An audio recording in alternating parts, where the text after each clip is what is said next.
Hey there, and welcome. Today, we're diving into a really powerful idea about education. In a world that seems to change by the minute, we're going to explore a framework that's not just about teaching facts and figures, but about preparing students for life by really cultivating their minds and nourishing their spirits. So, let's just start with the question that's at the heart of all this. In a world of constant change, what does it truly mean to prepare a child for the future? And I mean really prepare them. We're not just talking about good grades or getting into the right university. It's so much bigger than that, right? And the answer really lies in completely rethinking our vision of what success even looks like. It's about shifting our focus away from the traditional report card and towards a much more holistic, more human-centered goal. And that goal is flourishing. Now, this isn't just some trendy buzzword for being happy. It's much deeper. As you can see here, it's a state of complete, holistic well-being and sustainable growth, the kind of growth that truly leads to a good and meaningful life. So, you might be asking, how do we actually build a foundation for that? Well, this whole model is built on 5 absolutely essential pillars. Think of these as the key outcomes, the real promise for every single student. First up, we have happiness and life satisfaction, and this is the bedrock. We're not talking about those fleeting moments of joy, but a student's genuine, deep-down contentment with their life and their own personal journey. It's the foundation everything else gets built on. Next, of course, is mental and physical health. We now know without a doubt that these two are completely intertwined. You just can't have one without the other. So that means building mental resilience and promoting physical wellness isn't just a nice idea, it's an absolute non-negotiable for a thriving person. Third on our list is meaning and purpose. This is all about helping students tackle those big why questions. Why am I doing this? It's about guiding them to discover what really drives them, what gets them excited, and finding worthwhile goals that give their life a clear, powerful direction. Pillar number 4 is character and virtue.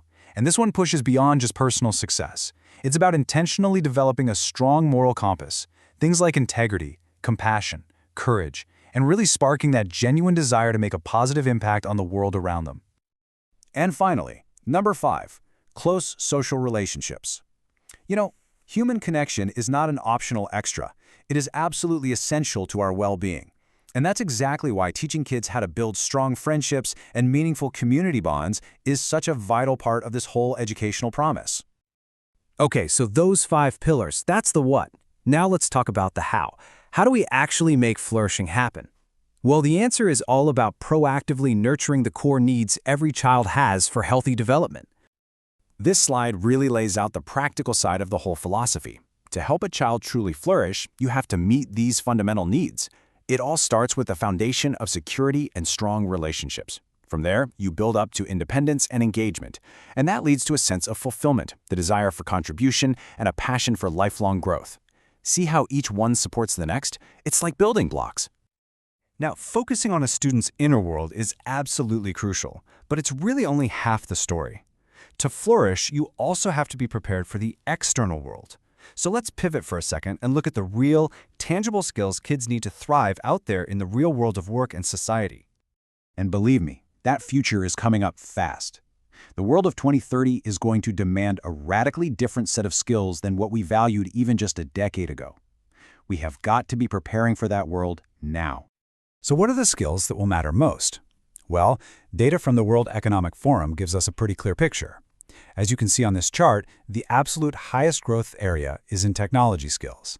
But right behind that are critical cognitive skills, like creative thinking, and then something called self-efficacy, which is really about resilience, flexibility, and being agile. A massive piece of this puzzle is digital literacy. But listen, this is not just about knowing how to use a tablet. It's about a structured, progressive journey toward becoming a responsible, innovative digital citizen. And that journey has to start from day 1. This timeline really shows how that progression works. You see, it starts in year 1 with the absolute basics, safety online. By year 3, the focus shifts to what it means to be a good digital citizen, thinking critically about sources, understanding your digital footprint. And then by years 7 and 8, students are ready to tackle really complex topics like cybersecurity and the ethics of AI. It's a clear path from safety to criticality to real innovation. But of course, a school can't do any of this alone. True flourishing, it absolutely depends on a powerful collaboration. And that brings us to the final and maybe most essential piece of this entire framework, the partnership. See, a child's development happens inside a whole ecosystem. The relationship between students, their teachers, and their parents isn't just helpful, it is absolutely essential. This kind of real, genuine partnership is what allows the child to truly maximize their potential.